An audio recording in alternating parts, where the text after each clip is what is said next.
Hey, what is up? Welcome to the Hypothetical Comedy Podcast. I am Funky Sam And Medina, I am Athena Rodriguez. and we're here with comedian Polite Kitty. Hi, Polite Kitty. How you doing? Hello.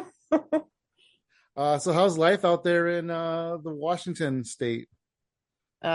Pretty good right now. Sweating big time. Yeah, no, Woohoo. us too. Us too. We feel your pain. It's been well, today was actually 86, but besides today, it's been like 100 for like a month and a half. Yep. I know. It's been Um, nuts down there. Expensive. it's been expensive, yeah. When when I leave the house and I come back in, I say, "Oh, it feels expensive in here." Yep. That's called air conditioning, just a basic need, you know? Yeah, just a basic need. That's so rich. Yeah, it's only expensive as hell, but whatever. It's crazy because I never had central air my entire life until I've lived here because it's a lot Yeah. hotter than where I am from in San Jose. Yes. I used to live in South Carolina and there was air conditioning everywhere there, Wow. but it was like a different kind of heat. Like we used to call it swamp ass because it was Oh I man. saw a meme that said Yikes. Shrek is fighting about whose ass is, I don't know, who swamped my asses. I forgot how it went. Anyway, let's change the subject. So the first thing I want to talk about is you are doing a thing called summer camp. Do you want to talk to us about summer camp? Ooh. Uh, yeah, so I actually am the director of a improv troupe. We have, I think, about 14 cast members right now. Wow. And yeah, and so right now we're on summer break, but they're doing like boot camp. So you have summer jam sessions. And then me personally, I am teaching a kids acting and improv boot camp for the summer. Oh wow, that's I amazing. love it. Yeah. They have a really good time. I take anybody with any kind of neurodiverse or disability or neurotypical, whatever, and we all come together and we learn how to communicate and do public speaking, basically. That's rad. That is really good because different kids at different levels, like you said, they need some of them need to learn that at a young age, and it'll help them Hmm. in life. Yep. I think I used to work, I still do. I work in mental health and I work especially in the education system. And I just saw this growing need for life skills, and Hmm. that's one of them. Yeah, Yes, yeah. exactly. I Mm, agree 100%. I don't think they really teach those kind of life skills or communication skills in a more vast prospect, like kind of like they teach you how to communicate with each other, but they're assuming that everybody speaks the same language, you know? correct. I mean, again, I give props to my teachers and the staff out there. They try really hard, but they are limited with what they're given. Yeah, that's wonderful. Yeah, Mhm. that is really awesome. I'm glad that you're able to do that and help out people. Hmm. Oh, thank you. I love working with kids, and I especially love when I get to see the progress. Like right now, we're halfway through the boot camp, right? Because we're in August, and it'll end at the end of August. And they're gearing up for we're the last session. We're going to do a show for all the parents, and they're excited. Oh my gosh, that is so cute. Sweet Yeah. babies. That is really awesome. Let me ask about your name. Where How did you get the name Polite Kitty? Okay. This used to be actually a joke that was like one of my first ever stand-up jokes that I said on stage. And I used to run a podcast as well, called Dating with Disabilities. Hmm. And one of our guests or panelists on the show that we had was Cherie Hardman. She is a local comedian here in Seattle, Oh yeah. and she also runs a podcast, very well known for being, I guess. Well, let's just say her podcast is called Diary of an Ex-Ho. Yeah, hell yeah. Yeah, she's actually just posted some screenshots and she's doing pretty good with that podcast. Yeah. So when she was on, we were laughing because I am what they consider demisexual. I'm only attracted to people when I have like that real connection with you. And so we laughed, and I said, yeah, I could count how many times on my hand, literally how many partners I've had. and she told me I had the politest pussy in all of the Pacific Northwest.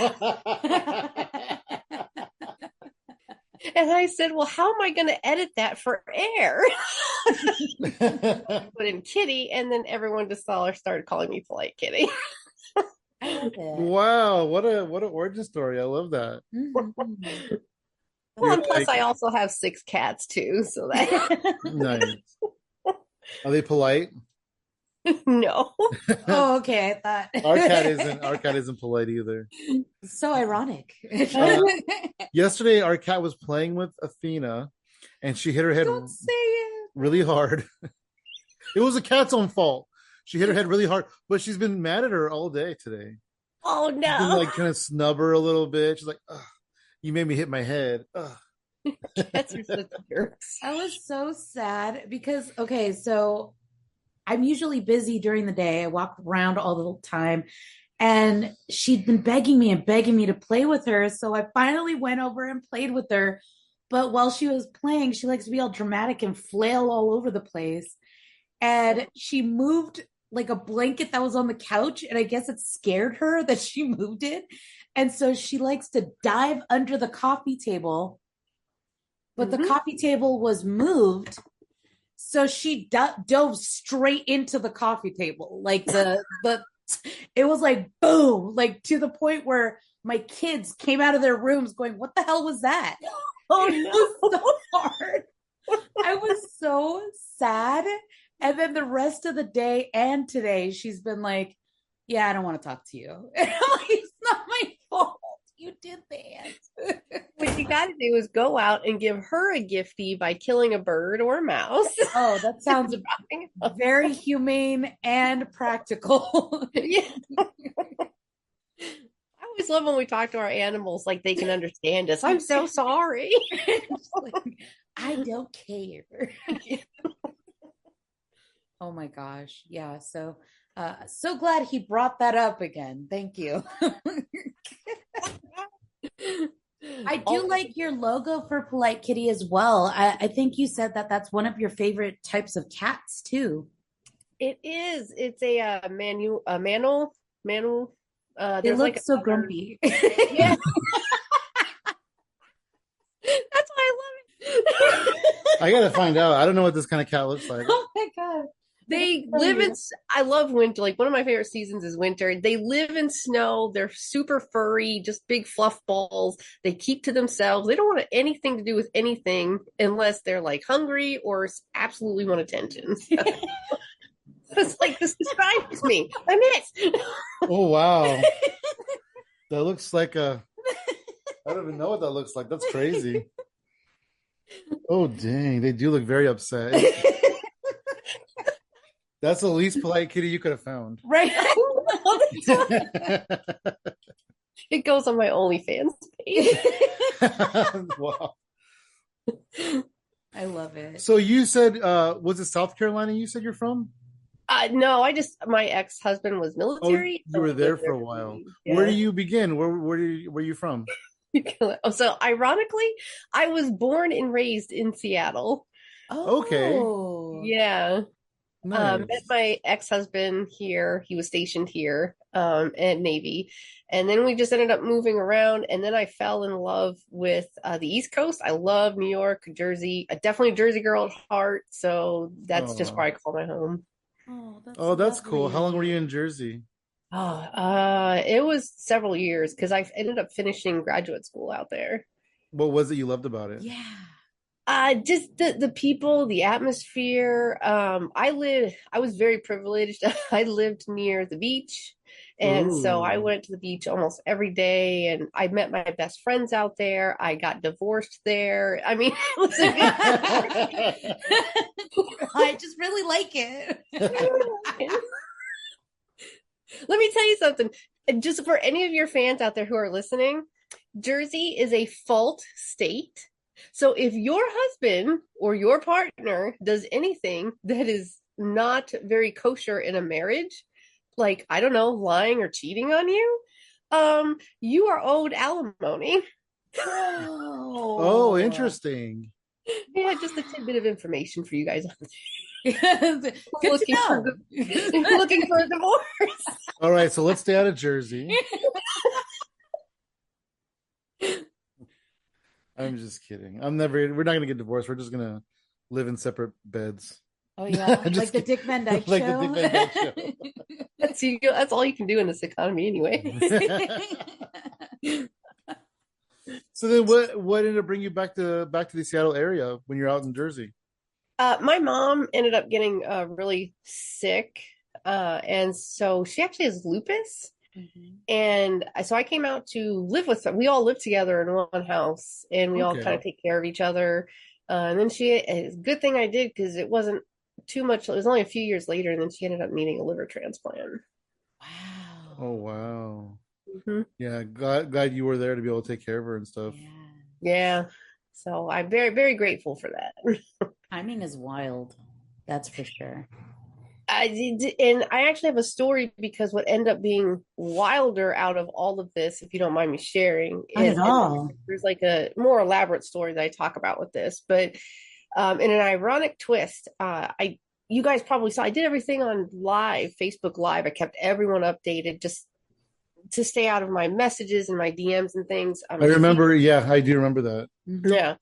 So one of my friends who I did a podcast for here, I was on her show while all this was going on, and we talked about it. And I talked to her, and she was like, "Oh, I need to make sure." She would watch all my lives. Her parents are fans of me, and like they would watch my lives, and so she made sure that she was a registered organ donor. Like this changed everything.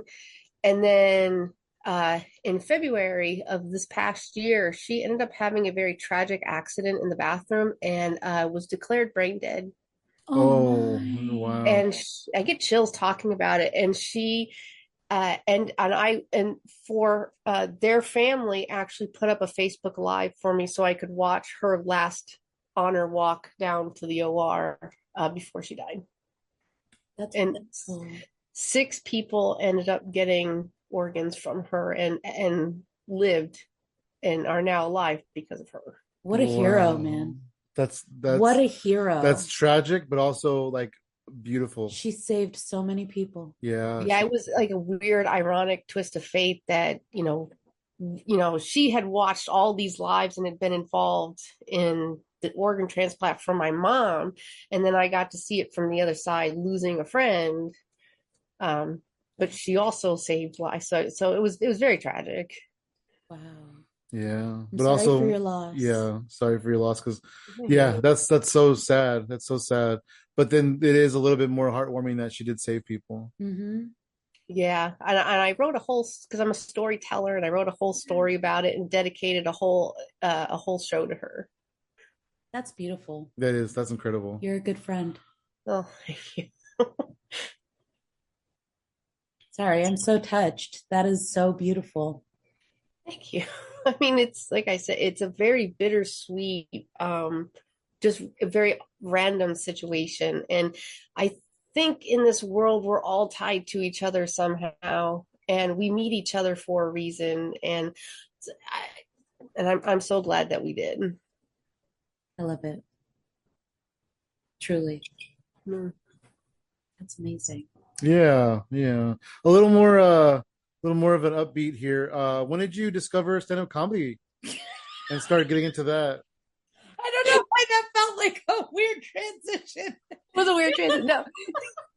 This is where all my secrets are going to come out. All right, what else you got? Okay. Oh God. So I'll be very honest with you guys. My first on-screen performance ever was not in comedy. I was a background dancer for a music video for one of my favorite bands of all time since I was a teenager, which is the Cherry Poppin' Daddies. Whoa! I know his wife. I know the lead singer, Steve. we communicated. He had people audition. I got the job. I went down to Eugene, Oregon, where they live. We filmed, and that was my first on-screen appearance. Was one of his videos. Wow, that's crazy. That is so fun too. I fell in love with the camera, and after that, I was like, I need something more. Why? Like, what inspired you to do that? I lost a bunch of weight. I uh, came to a point in my life where I was like around 300 pounds. And my doctor had said, like, look, you're not going to make it the next 10 years if you don't do something about it. So I got weight loss surgery, lost 100 pounds. I'm like 190 now. And I was like, you know what? I'm just going to do it. F it. I was like, my mom's sick. She's not going to live forever. I'm not going to live forever. Let's just go for it and see if I even get it. And I did. That's incredible. Mm-hmm. That's awesome. Oh yeah. What was the song so we can go find it and watch it? Look for it. You should. I love the song. I still do. Is Zoot Suit Riot? No, that's the only song like I can name by them, so that's why. It's right, like... that was one of their earlier albums in the 90s. This one is called Platform Shoes. Ooh. Oh, they're very into fashion, aren't they? Yes. Yeah, I had specific instructions that I had to come down with like platform shoes and certain makeup or a certain look. Yeah. Like, oh yeah, I went out the other day. I was wearing my Zoot Suit Riot with my platinum platform shoes. That sounds about right. That's awesome, though. That's awesome. What was your experience like doing that background work? It was fun. We basically, because I had no idea about like sets or filming, nothing. I literally walked in with no experience, and they had costumes already there. So honestly, they would play the song over and over on a loop. Oh. And everyone would just get into the mood dancing, and he would just tell us where to go, or the director would say, hey, I want you in this shot. And we literally sat around just eating donuts and having a drink and hanging out with the band, in between filming scenes. And I looked around and I said, oh, I need to do this all the time. Oh, wow. Yeah. That sounds so fun. So what was your second job like? My second job came actually through Dante, where we started the podcast together. Because after that, I was like, I need to be on camera all the time. And so we started the podcast. He was in stand-up, and I said, well, let me try it out, see if I like it. And then I started stand-up comedy. I'm not too keen on stand-up. I'm much more of a performance. So then after that, I started trying out for movies, and then I took acting classes, and now I'm doing short films. That is so cool. Wow, that is really amazing. What else have you been in? I actually have an IMDb page, which is crazy. That is so cool. I do a lot of short films right now. One of my favorite things, because I love improv, is the 48-hour film festival, or the film project. And so I did one and I love horror. So I did the October one where we did a horror movie called Check Please. Oh, nice. That sounds scary. It already sounds scary. Yeah, paying your bills is the scariest part. That was the irony of the title. One time, a long time ago, it was years ago at this point, Athena's youngest daughter had seen the remake of It, maybe the second part or something. Yeah. And she came home and she was like, oh, it was so scary. I can't wait till you guys see it so you get scared. And I was like, we're adults. We get scared about real things like bills and rent. Are we going to be able to eat this week? Exactly. Damn Hunger Games is what it is. Yeah. Oh my god. But that's cool that you're into these film festivals and you know this stuff. What's some of the most fun things that you've done as far as acting goes and stuff like that? I mean, it's really hard because any set that you're on, I think it's a fun experience all around. I'm also kind of picky about who I work with. I try to make sure I'm working with women directors or, non-binary, trans. I love to work on projects where I feel like the marginalized groups are out in the forefront. That's dope. That is really awesome. Mm-hmm. So I'm very picky about my teams. So far, my favorites that I've worked with is there's a company called Tapped Media Productions who, did the horror one, and then just recently was Blue Egg Films. So I know that a lot of actors at some point transition into possibly, making their own project. Do you have any aspirations for that? Yes. I also work with another company called Oddly Funny Productions, Ooh. and we do writing, we do comedy sketches, and I help with editing and booking. And basically, I've learned from myself that as much as I love being in front of the camera, I love everything about the entertainment industry. So I direct quite a bit, and I like it. Awesome. Wow. I never knew any of this about you. I've only known you as a stand-up. Yeah, that's true. I think we all need that comedy outlet. It's not therapy, but it's nice to get, that stuff that you want to work on out. Yeah. Definitely, definitely. What year did you actually start doing stand-up? 2020. Okay. Nice. Was it before the pandemic or was it during? It was just after because we filmed the music video in February of 2020, and literally the month after everything shut down. Wow. And then I ended up doing stand up. And so people always laugh because they tell me, "Oh, you must be doing this for years." Actually, no, it's only 3 now, I guess. Yeah, I mean, I thought you were doing it for years, 3 years ago, so a little bit different too. Well, Just you're a stumbled upon something storyteller. I loved. Yeah, yeah, Yeah. you're a storyteller, so it probably comes natural to you. Storytellers, I feel like, have a little bit of an edge when it comes to stand-up comedy because that's essentially what you're kind of doing.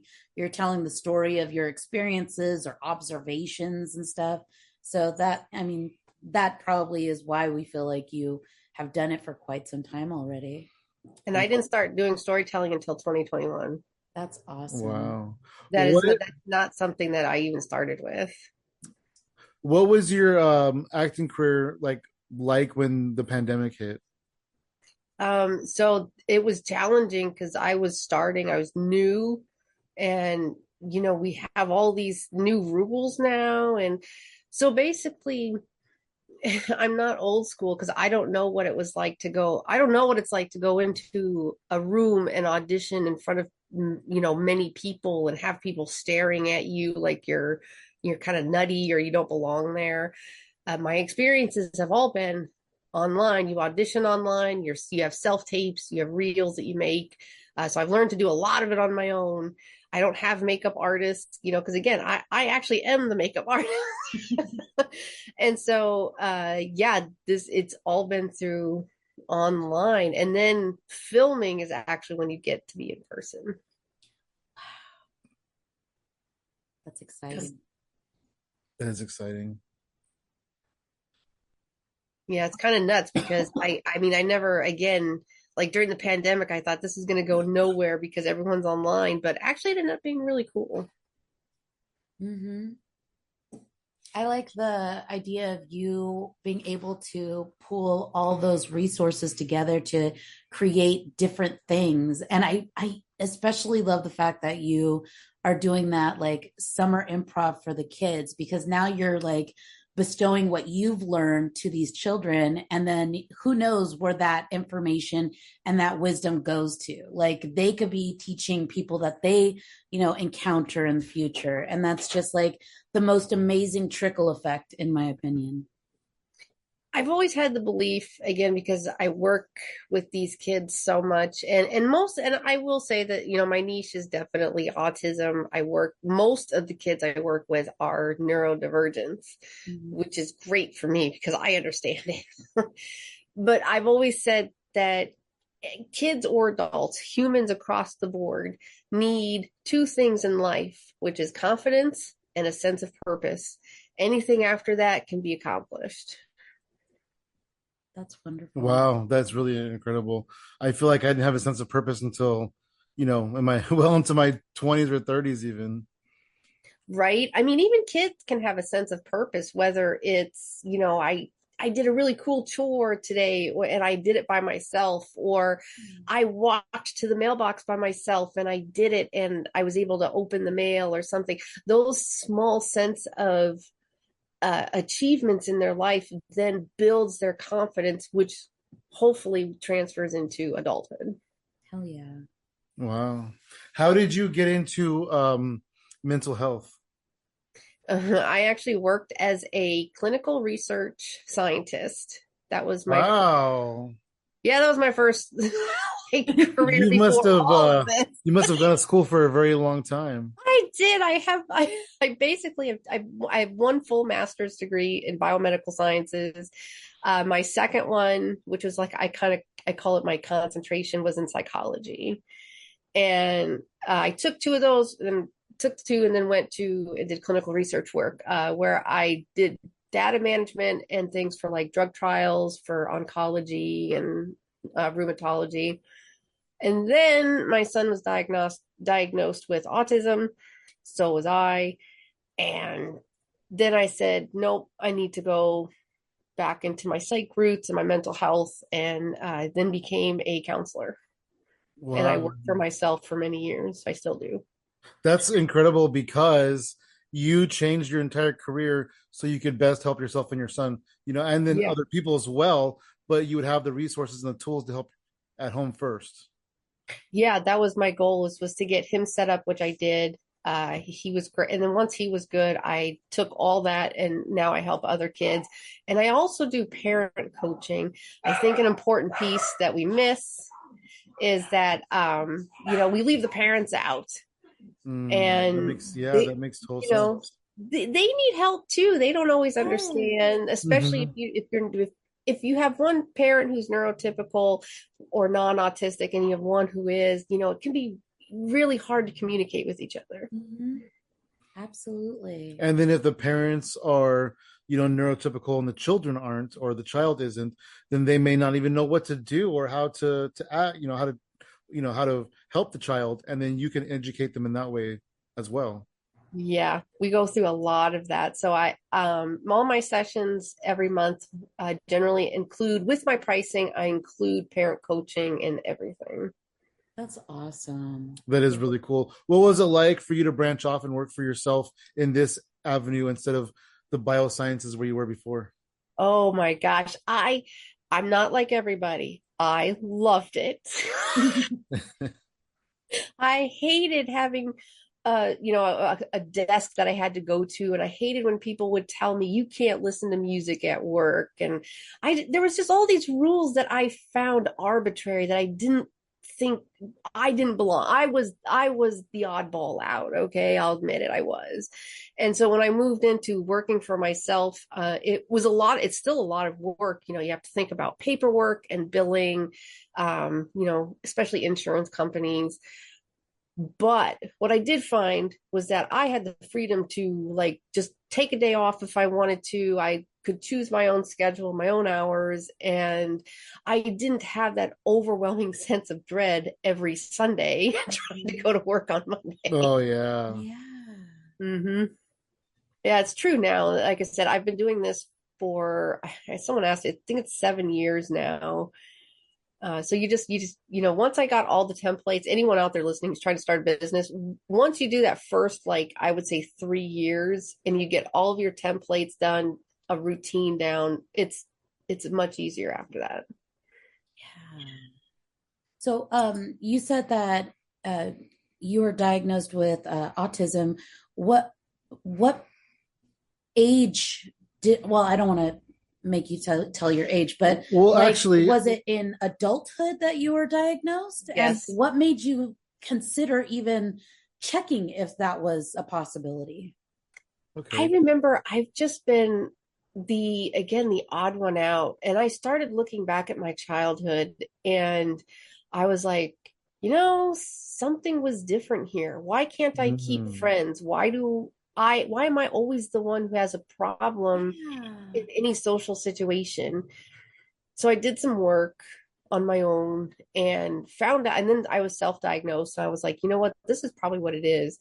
But I had enough, by that point, had enough connections in the psych field that I went and asked a couple people I knew, said, hey, can you do this for me? And yeah, I got the official paper.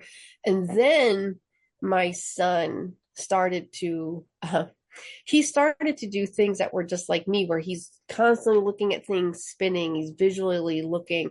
And then what really got me was, I remember looking at his tray one day. He was 18 months old, and he had taken his peas and he had built them into pyramids on his tray. And I was like, he's like me. And I mean, when he turned 2, the second I could get insurance covered for it, I hadn't diagnosed. Wow. And a good eye too, because then he was able to get the help that he needed at a young age, to prepare him for adulthood. Yeah, right away. Because I mean, a lot of kids, especially in the olden days, their parents didn't know and they didn't really like look for that kind of stuff. So it was really good that you're able to do that. Yeah, I remember like my first memory was when I was in kindergarten and I could not read like the other children because I'm dyslexic. And I remember the teacher telling my mom that she was a terrible mom because she didn't read to me every night at bedtime, and that it was her fault that I couldn't read as well. Wow. But my mom didn't want to do anything about it because, back in the 80s, if you were labeled anything outside of the norm, you were put into the special ed classes. Oh, yeah. That's and Yeah, had no no. accommodations. Yeah, I mean, I could speak, for myself. I had bad vision and I was in special ed classes because of that. Yeah. And like, why? Exactly. Right. And then my father, and I too, but my father grew up with, like, I guess in our family, or maybe it's just exclusive for him, but he has like this ear thing where it doesn't drain properly. And I had it too. But because he couldn't hear very well, they put him in special education classes because they thought he was um, not up to speed when he just really couldn't hear what anybody was saying. So he got that fixed. And then that made him very cognizant of when I started having hearing problems to, get the tubes put in the ears and to make sure I was okay. Exactly. And see, again, special ed, why? When all you needed was just a certain accommodation. Yeah. Right. And then you're taking that resource away from another kid who probably does need it. Uh-huh. Yeah, thank you. Yeah, because I mean, I get that there's many students out there who have intellectual and developmental disabilities who need a lot of support. Believe me, I've worked with a lot of them. And so, yeah. So, but what, why? Yeah. I think like you said though, in those days it was just an easy thing to do. Like, oh, you're a little bit different, special ed. Yeah. Yeah. I Mm-hmm. remember we had a term for it, the boiler room. It was always down in the basement. That's where you were. Wow. That's not where I was, but I think your school was a little more scary. Yeah. It was just hotter. Yeah. So what are some of the things that you've done that you've accomplished in the mental health field? So I do a lot of presentations because I know about IEPs, or individualized education plans. So I write a lot of those. I advocate for SPED law. I happen to know that too, just working in the field. So again, I'll help parents write goals for their kids. I fight for their rights to get services. I have been in nonprofits. I've been down at the government buildings, making laws. And so, yeah. Wonderful. I appreciate that. My oldest daughter, she just turned 20, but she needed IEP when we were in, the high school phase. And it meant so much to have someone come through and talk me through it because it's so confusing. I can't even understand how people are able to advocate for their children because it's so, like, there's so much paperwork on it. It's so confusing. The whole process is confusing and so upsetting for parents. And that's part of parent coaching that I do. Yeah. As we go over, like, do they need accommodations? Is it a 504 versus an IEP? And what are your rights as a parent? You Yeah. know, because you have to look through those big old law papers, and it's like, Yes. what is this? Ridiculous, Right? ridiculous jargon just to tell me that my kid may need, I don't know, an interpreter. I don't. Yeah, exactly. Oh my gosh. I really do believe that you know, I don't want to say that I know what it's like to be autistic, but I honestly believe that um we're supposed to change the way we handle education and communication with people a long time ago. And now it's like, well, you're not going to be able to do these things the way that the old ways anymore. We're going to really phase that out for sure. And I think that a lot of people on the spectrum are kind of showing evidence of that, that they can be taught a different way. There's a different way to do things. It's not all cookie cutter, and we have to adapt to that. The old ways are old and they're not working. Yeah, it's very true. When I used to be a in my spare time, I'm sure you have I so much of was that. I was actually a professor. I was teaching, and I would teach, the college kids as they were coming in, like basic writing and English 101 and all that other jazz. And I remember my boss actually coming to me and saying, "Hey, make sure when you're teaching, you're engaging by touching on all of their senses." Touch, visual, audio. I mean, they actually told me, make sure you cover all of it, because everyone, you never know what somebody's learning style is. Yeah. And from then on, everything included, all five, six, and I say six, but all of the senses we included in the lessons. And I can't tell you how many kids I actually would have come up to me and say, "Hey, thanks for actually doing that," because no one else was listening. That's great. That is great. What is the sixth sense? Oh my goodness. Your wife is sitting in the room and you don't Right? know. How dare you? Oh, that's what you mean. Okay, I see what you mean. Gut instinct. Many don't know how to listen to their gut. Yeah, my instinct is actually really good. She always tells me that all the time. Yeah, Sam's really good with his listening to his intuition and his gut. And I have a for myself personally, sometimes I second guess, but that's like that training that you get when you're a kid. You're told, I know better than you. Let me tell you what to do. Don't trust yourself. You're a kid. You don't know. Yeah, but now you know what to do, and you're not a kid. Well, you got to So detrain yourself. You got to deprogram that sometimes. It's literal. They call it neuroplasticity. It's literally retraining your brain to be able to trust yourself again. Mm-hmm. Wow. Yeah, do that. All right, start right now. Yeah. It's on. You're done. All right. We don't need therapists. Just do it. Yeah, just exactly. do it. Just do it. You'll be okay. So you are also running a online improv mic? Yeah, it's on hiatus right now. But yes, we do improv. I created a whole troupe here because, again, I found when I went into the improv business, which I love, that's where I'm at, improv and storytelling. It was very male dominated. Oh yeah, absolutely. And most people were of one color. And I thought, we need something different. So my troupe is called South Sound Improv, and we are based out of Puyallup, Olympia area. And I include people of all genders, race. Again, I do a focus on the marginalized groups. Oh yeah. That's good. Representation matters. Mm-hmm, absolutely. It really does. And yeah, so we do episodic recording. We're going to start recording again this fall. Ooh. Yeah, new episodes will drop in January of 2024 on my YouTube page. And in between, we just kind of go on Twitch and have fun and do like riff tracks and things like that. So cool. That is really cool. So when I mentioned stand up, you're like, yeah, stand up, it's okay. I did it. It was fun. But then when I mentioned improv, you lit up. What is it about improv that you love? as an autistic person, your life is so conformed to these routines, which again, I love routine, every time. But when I got into improv and acting, it required my brain to use a different muscle by Wow. thinking on my feet.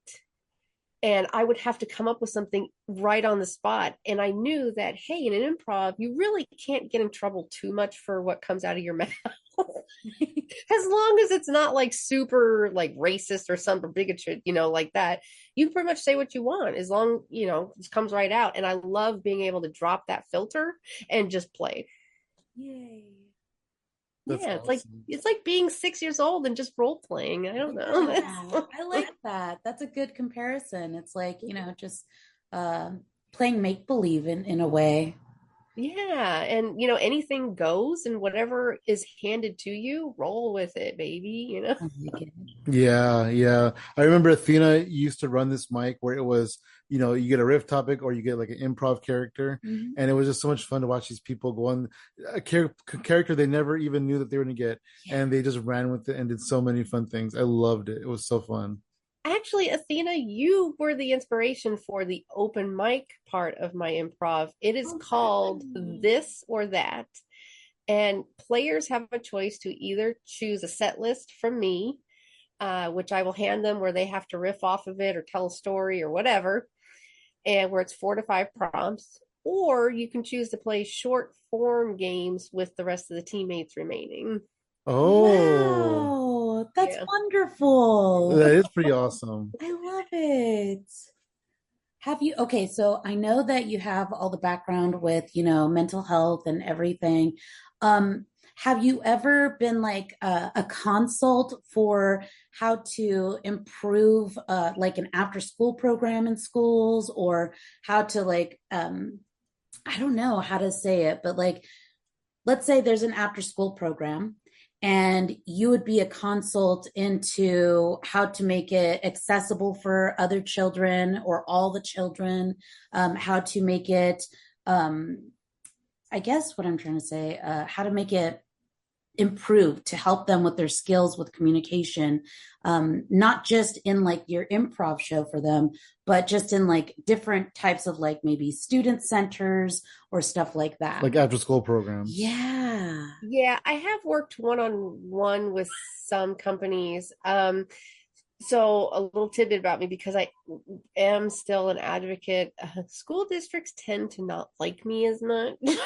Yeah, Because you're the bad guy because I'm the bad guy. I'm the one you're coming in. fighting Oh, you're fighting for the wow. kids I didn't Right. think of My that. my and you're job fighting the is not school. to accommodate the school. My job is to accommodate to the kids and get their needs filled. Right.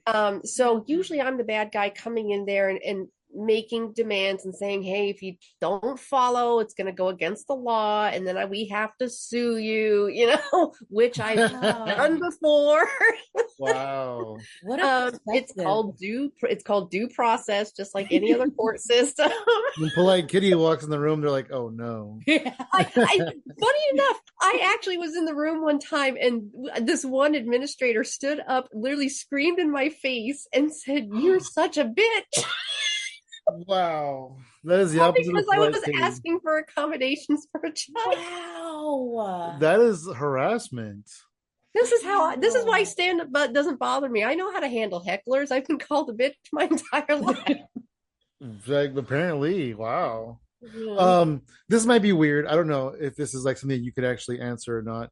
Do you ever find a way to intermingle the improv and the mental health? Yes, it all overlaps, every bit of it. The kids, when we do, like I said, I told you we were going to do the show at the end of the month, but it's not, the focus is not about the show or the emotion you bring, and basic acting stuff. The point is that you learn how to think in the moment. So if someone was doing something terrible to you, we're gonna go all extreme. Like, let's say this person is like sexually harassing you, or essays happening. You know that, hey, if I think and do this, I can run away, or I can stand up for myself and say what I want in the moment. I love that. Yeah, That's so important. that is very important. And then you're teaching them how to think in the moment, but you're almost like tricking them in a way because the kids are focused on the show. They're not realizing they're learning how to think on their feet. Yeah, they just see it as fun. Yeah, They they go just see a back fun and tell their show. yeah, they go back and tell their parents, "Hey, we played games." Yeah, because kids are supposed to play games and that's how they learn. Yeah. Wow. That's incredible. I know. I'm like all annoyed because like how you were saying the schools see you as the bad guy and I'm like everything points that you're actually the good guy, you know? I try to be, but I understand their point. They're there to make money. School education is a business. And I'm there to debunk that and say, hey, this isn't a business. This is our tax dollars working, and they're Hmm. owed these accommodations. Almost like Yeah. you counterbalance it. Mm-hmm. Yeah, I try. Yeah, you don't always. I'm sure you don't win every time. But like I said, you never know with that trickle down effect who's gonna, carry the torch and who you're gonna inspire to like fight for other people and advocate for other people as well as themselves. Social justice is a hard thing. The last big case I worked on that I helped with for free was a kid named Matthew Russian, who's also autistic. And the government, he had a seizure while he was driving a car. He didn't know he had epilepsy, Oh and my Oh he wow. crashed his car. But unfortunately, somebody got hurt, and he ended up going to jail. They arrested him, and he was in jail. And so I helped with his case by contacting the governor, and he actually ended up getting out of jail, and he is a somewhat free person. We're still working to get his record exonerated, but yeah, he's out. oh my gosh. Wow. Wow. That is amazing. Yeah, the Oh, poor kid. yeah, because like I feel like even after you have a seizure, you feel like shit after. And Mm-hmm. so to be dealing with, getting booked into jail and having to deal with being in jail and Right. nobody When knows that you just had this like that person should be in a hospital or right. something. Oh my gosh. It Wow. is awful, the discrimination and that goes on, and really it's not that I think people are dumb or anything like that. I think there's just a huge lack of education. Mm-hmm. Exactly. Yeah, yeah. And then a lot of times you can't see things like that. You can't see autism or things like that. So you don't really think about it, what other people are going through or what they may, be dealing with because you don't see it physically. And you don't see epilepsy until it Exactly. happens. Until right, especially the epilepsy, because the person that has it doesn't even really see it until it happens. Right. And this, I watch, I'm so weird. I love these shows like Body Cam. I watch all these police things because I get obsessed, and because I'm watching patterns to learn the law. And so many times I'll see like the cops, try to go and help them or do something, but they get it wrong because maybe so. I actually watched one time where there's someone had low blood sugar, and they ended up crashing the car on the body cam episode or whatever it was. And it wasn't that they were trying to run from the cops, or this person literally had a medical event in their car and crashed, Oh my gosh. Wow. That and then I think I watched those too, by the way. I know, true crime also. You're not weird. I watched it too. But the one that I saw that was like super heartbreaking for me one time was it was a old woman who was in Walmart and they were saying that she was stealing something and she was leaving the Walmart and saying I just want to go home. I just want to go home. And the police went after her. They like broke her arm because she was trying to go home and it turned out she had dementia. And Yeah. I was so upset about it because you could totally tell she's completely disoriented. Yeah. You can totally catch it like that. And oh, that just made me so sad.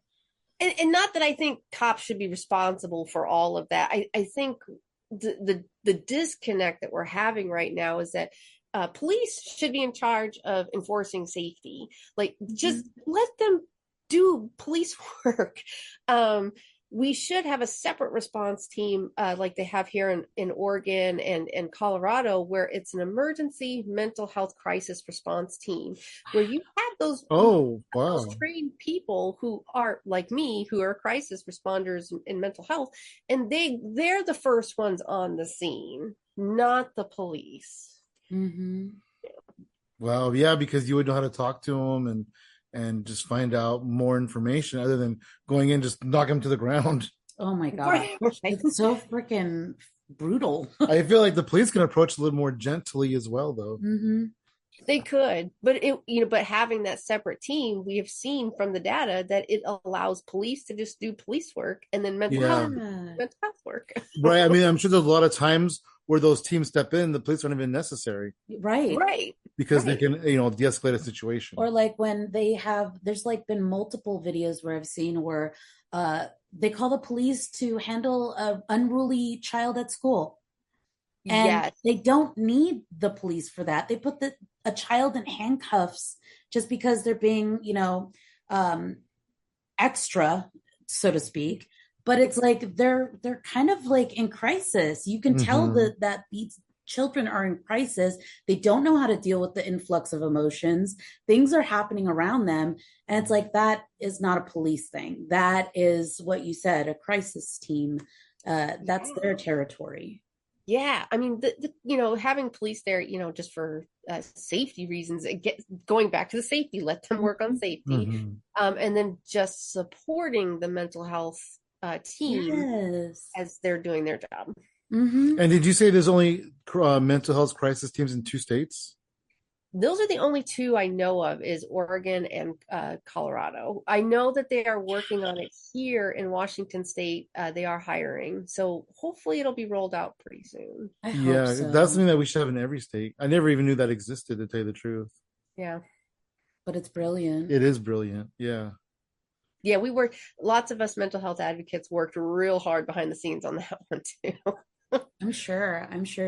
It's been a lot of work for, oh man, a lot of the stuff, because it's not like this is something that's just happening now. This is like decades that you guys have been working for this. Oh yeah, this started way back in the 90s. Oh yeah. Yeah, when new research came out saying, "Hey, maybe we should take a look at this."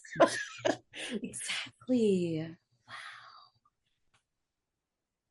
So, what are some things that you would like to do or to accomplish in your field Or fields. or fields? Yeah, because you do a lot of stuff: acting, mental health, improv. What's on the agenda in the future for you? Hopefully settling down somewhere. Here's the thing, is because I am autistic, I have hyper fixations. I will 100% admit it. So whatever the fixation is that moment, then that's what I roll with. No, I hope, here's my hope, is because I do work on a board right now. I'm with the Olympia Film Society. I'm a board member. My hope is that I get to be director, and move up in the acting world and stay with that and improv, and kind of phase out stand up. Not that there's anything wrong with stand up. Again, my performance, I just love being on stage in a different way. So, what about like in the mental health stuff? What things would you still like to accomplish? I don't have a whole lot there. I've accomplished kind of so much, Yeah. to the point that my autistic brain actually got a little bored. Okay, yeah. Plus, I mean, I guess there's so many things to accomplish. You just take things as they come to you in that way. Yeah, now I just, my hope for that is just to keep my business, which is called Healthy Wings Therapy. Continue to do peer counseling, parent coaching, and advocating in that field, and just kind of helping others and hopefully inspiring somebody else to, like you said, take the torch, because this brain is going to have to retire soon from that. Well, I think what you're doing is amazing. I didn't even know that you were so, into doing all this stuff, and I just think it's amazing. We need more people like you in the world. Oh, thank you.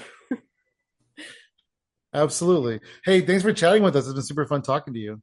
Yeah, it was fun. Thank you Yeah. guys. You want to plug your social media? Yes, anyone can follow me on any social media across the board except Twitter. I don't do that. At polite kitty underscore. And I have people who ask me all the time, what's the best way to support you? And honestly, while money is great, I would really love if people would just either come to a show, listen to a show, or subscribe to my YouTube channel. That's wonderful. That is amazing. You can find me across the board at Funky Sam Medina. And I am at She Shines for You, all spelled out, no numbers. And everything else is at Hypothetical Comedy. Awesome. Thank you so much, Polite Kitty. Hey, thank you.